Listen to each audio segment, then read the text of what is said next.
I'm RJ, I'm one half of WD Detailing, and today we're going to be showing you how we clean quite possibly the muddiest WS6 Firebird ever. It was involved in a really bad flood in Kentucky. The car was absolutely covered, basically head to toe, in caked on mud, to the point to where the mud had dried and it was starting to crack, almost like a desert floor. Rock hard. I can only assume that it was involved in very fast moving water. It picked up sediment from somewhere nearby and then it dried out. So the first step is removing pretty much anything except for the dashboard and the steering wheel and the steering column, because that was a little bit more involved than we really had time for. We're using the vacuum to remove any residual water in the back of the trunk. Going into the detail, I knew a lot of this vehicle was going to be sold for parts. Because there was only X amount made and only a certain amount of parts available, it wouldn't make sense to scrap that car, especially with so many parts still being functional. To change some of the ways that we were going to be cleaning the vehicle and using some methods that we wouldn't use in a normal detail. And we've never done this before, but we literally took a pressure washer and sprayed out the whole interior of the vehicle in order to remove all the mud. So the reason why we wouldn't do that in a normal detail job is it would definitely damage some of the electrical components of the vehicle if you didn't give the car ample time to dry. So if this was a normal vehicle that we did that in, we would have to disconnect the battery and then make sure that it dried out for over 5 or 6 days. With a car in this condition, to clean the carpet was, again, different than most vehicles that we see on a daily basis. So we probably spent about 45 minutes just pressure washing gallons of water into the carpet in order to try and flush as much mud out of it as possible. Well, not only that, we had to flip it over and spray out mud on the other side. And then we actually had to let it drain overnight to try and dry out as much as we could before we put it back in the next day to then continue to clean it inside the car. So once the carpet's dry, we then place it back into the vehicle and we use carpet soap. You spray it onto the carpet, and then I actually use the extractor to add more water in order to create a soapier solution, and then you agitate it using a brush that connects to a drill to release some of the dirt and grime or the stains that are contained within the carpet fibers, bring them to the top so then you can suck it away with the extractor.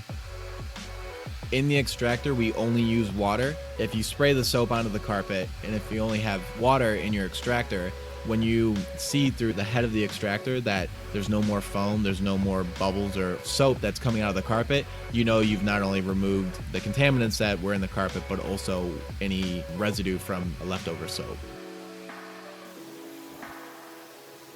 When we were cleaning the leather, we had to pressure wash the majority of the mud away first in order to even reveal the leather to follow a normal type of detailing method. There was too much mud on the surface to really remove it in any other way. So that's not typically how we would clean leather seats, but drastic cases call for drastic measures.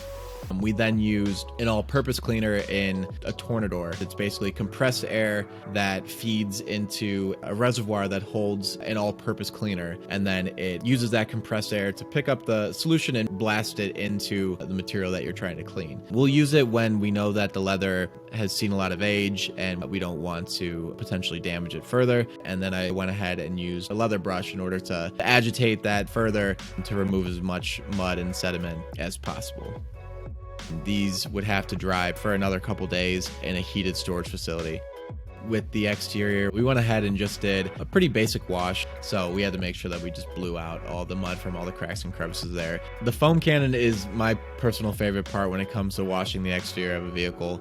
Foam and soap is the same thing. It's actually like shaving cream. You spray it onto your hand, and as you lather it up, it becomes more foamy. It helps break down some of the grime, the grease, the sediment on the vehicle, and then lifts it to the top. And that way, as you're washing, there's both lubrication as well as cleaning properties that help you remove the dirt and grime as efficiently and safely as possible.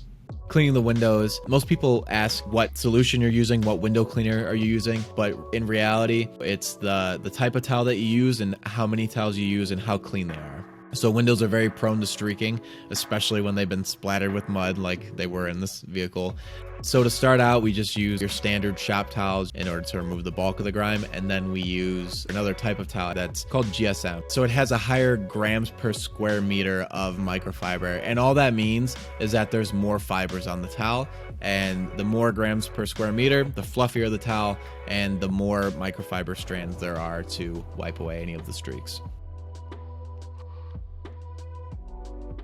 They actually were able to get that car running again, so it still functions, but with a good conscience, they can't sell that car to another owner. When you finish it and you look back at the result, you know, we laugh because it's almost like I don't know how it came out so well, but somehow it does.